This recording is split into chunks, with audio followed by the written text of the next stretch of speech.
सत्यम सर्वदा।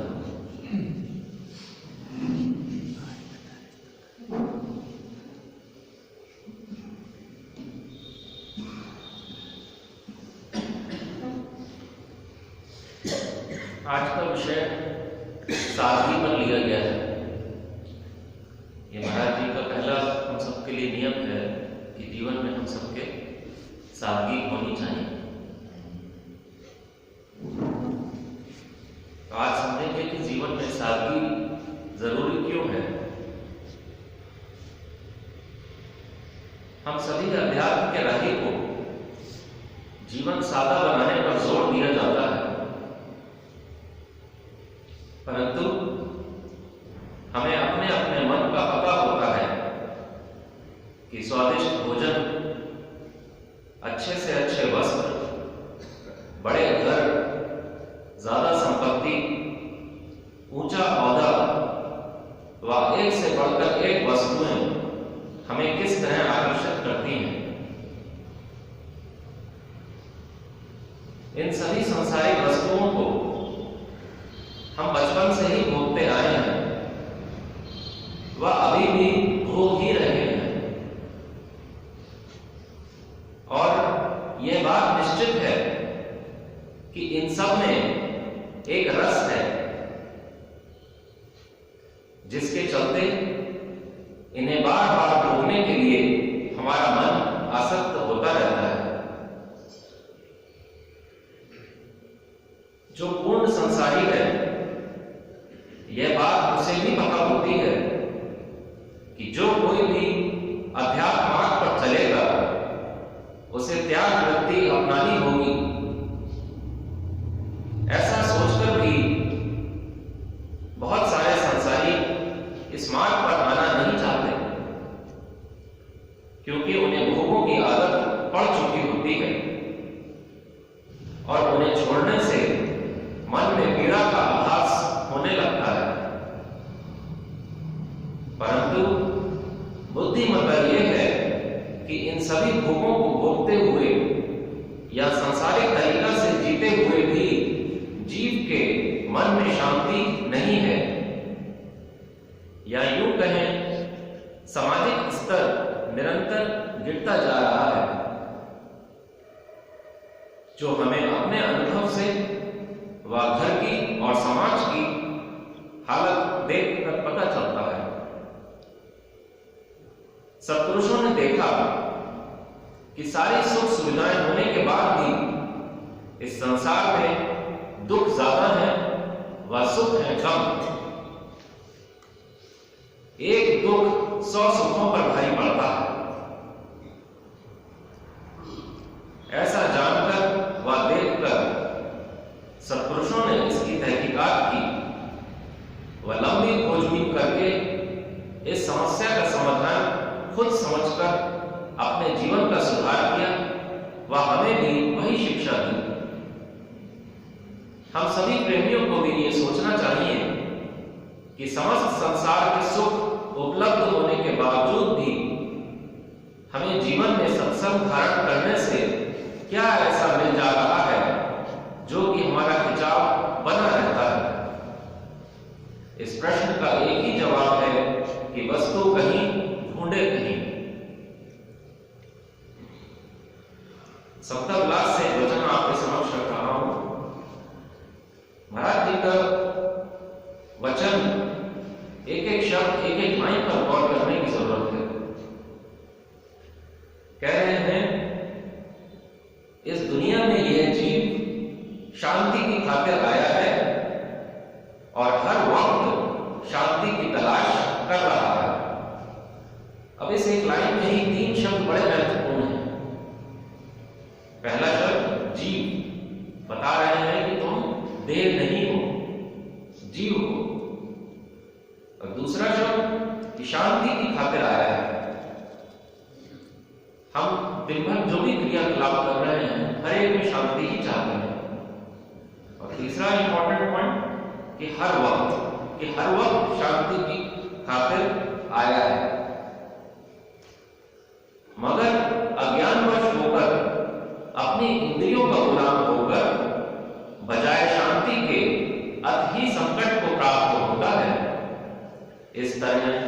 हर एक मानुष मात्र पशु आदि इस गिरफ्तारी में बेजार और बेकरार है और अपनी झूठी कामना को पूर्ण करने की खातिर रात दिन लगे रहते हैं। आखिर फिर दुनिया से रंज ही लेकर जाते हैं। यह खेल ईश्वर का आश्चर्य है। माने चाहे संसारी हो या परमार्थी, अपने अपने जीवन जीते हुए हर कोई चैन में रहना चाहता है। अपने अपने विषय में भी सोचें कि जब छोटे थे तब हमें अच्छी से अच्छी शिक्षा ग्रहण करने के लिए कहा गया, ताकि आने वाले समय में हमें ज्यादा से ज्यादा धन संपत्ति मिल जाएगी व समाज में एक ऊंचा ओहदा मिल जाएगा। ऐसे ही शिक्षा पूरी होने के पश्चात एक अच्छा सा विवाह हो जाए, वह पारिवारिक आनंद मिले। परंतु यह सब होने के बाद भी यह हम अपने व औरों के अनुभव से जानते हैं कि कितना क्लेश है व कोई भी पूर्ण संतुष्ट नहीं है। वो बात और है कि हम किसी से कुछ कहें भले ही नहीं, और कोई पूछे कैसे हो तो मुस्कुरा कर कह दिया कि हाँ मैं ठीक हूं। परंतु पूर्ण सत्पुरुष सदा से अंतर्यामी होते आए हैं व उन्हें पता है कि जीव के मन में बहुत कष्ट है। कष्ट तन मन और धन किसी न किसी प्रकार का बना हुआ है। जिस मनुष्य ने भी सत्संग श्रवण किया तब उसे पहले तो अपने विषय में पता चला कि वो शरीर नहीं जीव है, और यह पता चला कि उसका स्वयं का जीवन जीने का तरीका ठीक नहीं है। जब यह बात पक्के से बैठ जाती है तब सुधार करने का प्रयास भी करता है। इस मार्ग पर चलने में शुरू में कष्ट लगता है, परंतु फिर धीरे धीरे अभ्यस्त होता जाता है और इसी दुखी संसार में जीना सहज हो जाता है। वह पहले स्वयं को और फिर औरों को भी खुश रखने का ज्यादा से ज्यादा प्रयास करता है। जिस प्रकार हम सबके घर में वॉशिंग मशीन है, वॉशिंग मशीन में मैले कपड़े साफ हो जाते हैं, उसी प्रकार सत्संग में आकर जीव के मन पर पड़ी हुई जन्मों की मैल साफ होने लग जाती है। विषय साधन कर लिया गया है, इसको अलग अलग चरणों में समझने का प्रयास करेंगे कि सादगी का क्या अर्थ है, जीवन में सादगी क्यों चाहिए, कैसे मिलेगी व इसके लाभ और हानि। सादगी का अर्थ माने वो चीज जिसमें कोई बनावटीपन ना हो, परंतु हमें अपने अपने जीवन का भली भांति पता है। हमारे व्यवहार में सादगी नहीं, माने सोच कुछ रहे होते हैं और बोल कुछ और रहे होते हैं। जैसा मन में हो वैसी ही बोली होनी चाहिए, सदा स्पष्ट बात करनी चाहिए। वैसे ही भोजन की सादगी होनी चाहिए। पेट तो सादे भोजन से भी भर जाता है और सादा भोजन भी स्वादिष्ट बनाया जा सकता है, परंतु तरह तरह के व्यंजन खाए जा रहे हैं, यहां तक कि पशुओं को काट कर खाया जा रहा है। यह भूख निवृत्ति के लिए नहीं बल्कि इस जीव के स्वादों के वास्ते हो रहा है। वस्त्र, सादा वस्त्र पहन लेने से भी सर्दी व गर्मी से बचाव किया जा सकता है, परंतु हम सबको पता है कि इस फैशन की दौड़ कहां तक है। माने यदि सादगी वाला जीवन जिए तो कम खर्च में काम चल सकता है और बचा के भी रख सकते हैं, परंतु हमारी देह प्राणता इतनी बढ़ गई है कि हम अपना जी रहे झूठा जीवन समाज को दिखाकर खुश होते रहते हैं। इसी को महाराज जी कहते हैं कि नुमाइशी जीवन से परहेज करो। जीवन में सादगी क्यों चाहिए? एक सांसारिक बुद्धि वाले व्यक्ति का सादगी में जीवन जी पाना अति कठिन है, क्योंकि उसे हर वक्त अपने नाम व शौहरत की चिंता बनी रहती है। जबकि अध्यात्म मार्ग में गंभीरता से चलने वाले को ईश्वर नाम चिंतन में लगने लग जाता है, क्योंकि सत्संग के माध्यम से ईश्वर क्या है, संसार क्या है, यह समझ आने लगता है। तब चाहे प्रारब्धवश संसार की कैसी भी परिस्थिति चल रही हो, ऐसा जीव सत्पुरुषों की बताई हुई बातों पर गहरी गौर करके जीवन निर्वाह करता है। ईश्वरी मार्ग पर चलने वाले व्यक्ति को यदि बहुत संपन्नता मिल जाए, चाहे कमी बेशी मिले, दोनों ही हालतों में अंदर से सम रहने की कोशिश करता है, क्योंकि उसे पता है कि संसार परिवर्तनशील है। एक छोटी सी लाइन जो हम सबको सदैव याद रखनी चाहिए कि यह भी गुजर जाएगा, चाहे बुरा वक्त चल रहा हो चाहे अच्छा, दोनों ही एक समय के बाद गुजर जाएंगे। ऐसी धारणा मन में रहती है तो मन में शांति बनी रहती है। माने जीवन में सादगी धारण करने का अर्थ यह है कि आसक्तियों का त्याग करना है। जो कुछ भी जीवन में प्राप्त हो, ईश्वर रूप में देखते हुए हर हाल में वाह वाह। आसक्त जीवन दुख देता है, आसक्ति रहित जीवन बंधनों से छुड़ाता है, वह मुक्ति के करीब लेता जाता है। माने आवागमन से छूटने का लक्ष्य बनाया है तो यह क्रिया इतनी सहज नहीं, बड़ी लंबी तैयारी की जरूरत है। कभी कभी मन में निराशा आ जाती है कि मार्ग बहुत लंबा प्रतीत होता है, परंतु हमें सिर्फ चलना शुरू करना है। वह चलने की गति धीरे धीरे तेज करते हुए चलना है। मंजिल तो निश्चित मिल ही जाएगी, जहां पहुंचकर जीव को पूर्ण चैन व शांति मिल जाती है। जैसा कि हम सब के समक्ष सत्पुरुषों का जीवन है। संतों के विषय में सिर्फ सोच भर लेने से मन में कितनी शांति का एहसास होता है। वह ऐसा प्रतीत होता है कि एक शक्ति हर वक्त जब जब मैं स्मरण करता हूं मेरे साथ है। सिर्फ यदि यह भावना भी हमारे हृदय में बनी रहे तो भी जीवन निर्वाह करना सहज हो सकता है कि कोई हो या ना हो, मेरा पालनहार, मेरा ईश्वर हर वक्त मेरे साथ है। विषय को आगे बढ़ाते हुए कि जीवन में सादगी कैसे आएगी, इसके लिए कोई बहुत विशेष प्रयास करने की आवश्यकता नहीं है। जैसे जैसे मन में यह बात ठहरने लगेगी कि यह संसार झूठ है, ईश्वर ही सत्य है, तब यह समझ आने लगता है कि यह संसार मेरा परमानेंट ठिकाना नहीं है। जो जीवन जी रहे हैं यह तो सिर्फ इस यात्रा का पड़ाव है। जब ऐसे विचार बनने लगते हैं तब सादगी स्वयं से आने लग जाती है।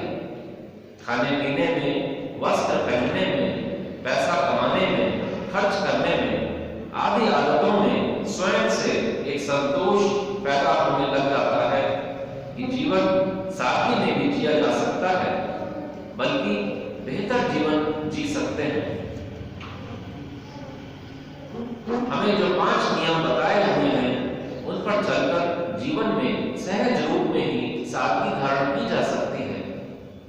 लक्ष्य प्राप्ति के लिए यह एक मूलभूत जरूरी प्रोग्राम है और हमें अपना अपना पता है कि हम इन 5 नियमों पर चलने में कितनी लापरवाही करते हैं। महाराज जी ने चेतावनी दी हुई है, उसे याद रखना चाहिए। ऐसा बीज ना बीजियो जो काटन में दुख दे। माने जब जब इन नियमों पर नहीं चल रहे हैं तो कोई ना कोई इस प्रकार का बीज हम बो दे रहे हैं, जाने अनजाने में, जो हमें काटन में दुख देगा। महाराज जी बता रहे हैं कि हमने अपने मन में इच्छाओं के अंबार खड़े कर रखे हैं और ये इच्छाएं हमें हर वक्त अशांत रखती हैं। एक पूर्ण संसारी व्यक्ति को यह लगता है कि जिंदगी ना मिलेगी दोबारा, उसे लगता है कि पुनर्जन्म नहीं होता, उसे लगता है कि एक यही जीवन है, इसमें कुछ ऐसा कर जाऊं कि नाम व शौहरत बनी रहे, परिवार के लिए ये कर जाऊं, वो कर जाऊं, वगैरह वगैरह। परंतु हम सब ने पुनर्जन्म का सिद्धांत समझा हुआ है। कि अपनी अपूर्ण इच्छाओं को पूरा करने हेतु इस जीव को नए शरीर में प्रवेश करना पड़ता है, परंतु अज्ञानतावश यह नहीं समझ पा रहा कि ये इच्छाएं पूरी होते रहना व नई इच्छाएं उठते रहने का सिलसिला खत्म ही नहीं होगा। अब जब सत्संग श्रवण किया तब पता चला कि मेरा और मेरे वालों का, समाज का व संपूर्ण संसार प्रारब्धवश चल रहा है। तब इस मानुष चोले की उपयोगिता समझ आई कि मैं यह देह नहीं हूं और यह देह सिर्फ ईश्वर को जानने के लिए व उस ईश्वर प्राप्ति हेतु मिला है। एक वचन आपके समक्ष रख रहा हूं।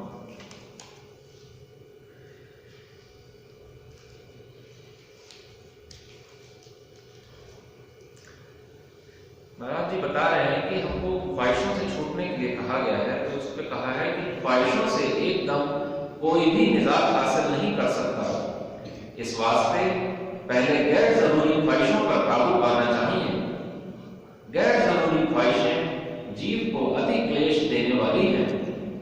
गैर जरूरी ख्वाहिशों पर काबू पाने से निजात के असबाब पैदा हो जाते हैं, यानी नेक कर्म आदि परम गुणों को धारण करने की कोशिश करता है।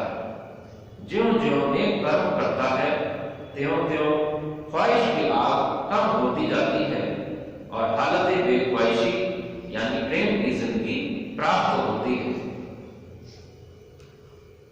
गैर जरूरी ख्वाहिशों पर काबू पाने के बड़े जबरदस्त नियम सिर्फ ये ही हैं: सादगी, सत्य, सेवा, सत्संग व सत्संग।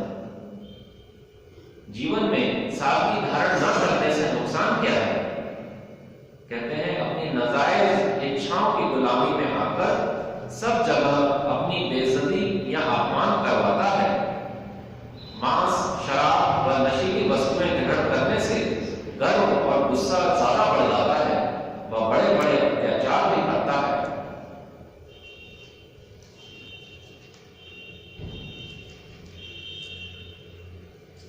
कह रहे हैं जितनी खाने और पीने की गिरफ्तारी में रहेगा उतना ही अशांति को पाएगा। इस वास्ते यह विचार करना चाहिए कि आला से आला खाना खाने से भूख का अजाब तो दूर नहीं होता और ना ही आला से आला पोशाकें पहनने से दिल की ख्वाहिश पूरी होती है। आखिर भूखा और नंग नहीं जाता है। इसलिए जिंदगी में ही अपनी आदत पर काबू पाना चाहिए। सादगी को धारण करना चाहिए जिससे सब पापों से छूटकर असली शांति को प्राप्त हो सके। जीवन में सादगी धारण करने का फायदा क्या है? खुराक और लिबास का बहुत गहरा असर मन पर पड़ता है, इसलिए इनकी सादगी बहुत जरूरी है। और सबसे बड़ा फायदा जो सादगी जीवन में धारण करने का यह है कि ये जो हम सोचते हैं कि वासनाओं पर काबू नहीं हो पा रहा, वो संभव हो सकता है। सादा खुराक से वासना पर काबू पाने की शक्ति प्रकट होती है। हम सब ये सोचें कि सत्मार्ग में हम इतने समय से सब कुछ सुन रहे हैं, पढ़ रहे हैं, फिर भी सत्मार्ग में चलने में लापरवाही क्यों है? इसके जो जवाब है कि हमें मौत का डर नहीं है, हमें किसी परिणाम की चिंता नहीं, भोगों में हमें आसक्ति है, पुनर्जन्म पर विश्वास नहीं, गुरु पर पूर्ण श्रद्धा व विश्वास नहीं। यह भाव बना रहता है कि संसार सुख रूप है, अपनी करनी पर भरोसा है, ईश्वर पर नहीं। अपूर्ण इच्छाओं व अपूर्ण भोगों को पूरा करने हेतु आस बनी रहती है, वह यह देह भाव खत्म ही नहीं होता।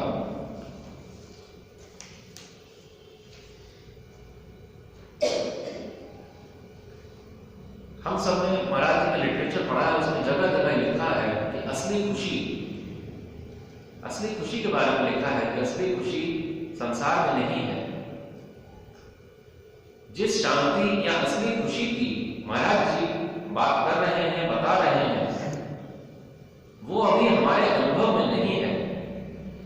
वह इस जीव का ऐसा स्वभाव है कि इसे हर वक्त, वो जो हमने पहला वचन पढ़ा था जिसमें लिखा था कि ये जीव इस संसार में हर वक्त खुशी चाहता है, हर वक्त चैन में रहना चाहता है, तो उसका बता रहे हैं कि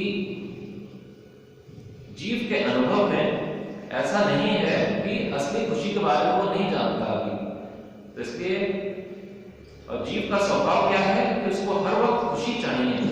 इसलिए असली शांति व खुशी का अनुभव ना होने के कारण बार बार इस संसारी जीवन से उसका मोह बना रहता है। इसलिए इन ज्ञान इंद्रियों के रसपान की चेष्टा हर वक्त बनी रहती है। आंखों से अच्छे दृश्य देख लें, कानों से अच्छा सुन सकें, नाक से सुगंध, जीभ से स्वाद, त्वचा को सर्दी गर्मी, यह सब यदि हमें अच्छा लगता है व बार बार करने के लिए आसक्ति होती है तो जान लीजिए कि जीवन गहरी देह प्राणता में बीत रहा है। सत्संग के माध्यम से हमें पता भी चला कि देह परे इंद्रिय विकार, इंद्रिय परे मन विस्तार, मन परे बुद्धि ठहराई, बुद्धि परे रतन सुख गई। माने यदि देह और इंद्रियों में ही जीवन उलझा हुआ है तब यह सबसे निम्न अवस्था है। देह प्राण जीवन जीते हुए इन इंद्रियों के भोगों को भोगने के बाद भी स्वयं के मन की अवस्था का व समाज की गिरावट का हमें पता है। पूर्ण भाग्य है हमारे जो सत्संग के माध्यम से सही राह का पता चल गया व अब समय इन समस्याओं का समाधान करने का है। इसका समाधान जो हमको सत्संग के माध्यम से बताया गया कि त्याग का रास्ता, कि त्याग का रास्ता हमें अपनाना है। लेकिन कभी कभी हम इसका गलत मतलब समझ बैठते हैं, माने हम बलपूर्वक त्याग करने की चेष्टा करते हैं, जबकि हमें समझना यह होगा कि हमें छोड़ना नहीं है, पकड़ना है। हमें करना यह है कि सत्मार्ग में तन मन और धन से ज्यादा चलते हुए जीवन व्यतीत करने की कोशिश करते रहना चाहिए। इस धारणा से स्वतः ही अनावश्यक चीजों का त्याग होता जाएगा। हम करते क्या है कि हम सारा बल चीजों को छोड़ने में लगाते हैं, जिसके कारण क्या होता है कि हमारा ध्यान उन व्यक्ति व वस्तुओं पर और ज्यादा केंद्रित होता रहता है। इसलिए सही विवेक यह है कि हमें अपनी शक्ति का इस्तेमाल सत्मार्ग के लिए ज्यादा से ज्यादा करना चाहिए। सादा जीवन जिसका मन प्रसन्न, मंगल साधन जो करे पाए अमोलक धन। अंत में वाणी को विराम देते हुए ये कहना चाहूंगा कि यह आज जो कुछ भी हमने सुना या पहले भी कई दफा हम सुन चुके हैं, पढ़ चुके हैं, या यूं कहें कि हमारी बुद्धि ये सब जानती भी है, परंतु हम करने में पीछे रह जाते हैं। इसका कारण भी महाराज जी ने बताया हुआ है कि हम मनन क्रिया से नहीं गुजरते, विचार नहीं करते। अपने अपने स्वभाव व संस्कार वश जब हम इंद्रियों से भोग भोगते हैं, यह हमारी इच्छाओं को और बढ़ा देती है, जिसके ज़ेरे असर करके हम उलझे ही रहते हैं। इसलिए आध्यात्मिक मार्ग में तर्क बुद्धि होनी चाहिए। माने कि जो कुछ भी बताया जा रहा है तो वो सत्य, परंतु मेरी बुद्धि में नहीं ठहर रहा, ऐसा तर्क होना चाहिए। तब हमें सही बात बताने वाला भी मिल जाता है। महाराज जी ने भी कहा भी था कि बाल की खाल निकालने वाली नस्लें पैदा हो रही हैं। इसलिए जब तक स्वयं सही बात न समझी होगी, आने वाली पीढ़ी को क्या समझा पाएंगे। मन में यह प्रश्न उठना चाहिए कि इंद्रियों के भोग दुख रूप क्यों है।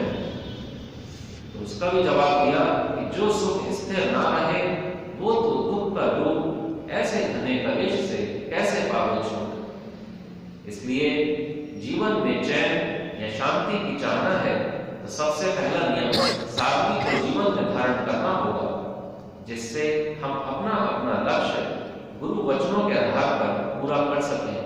यही इस मानुष चोले की सार्थकता है। ओम ब्रह्म सत्यम।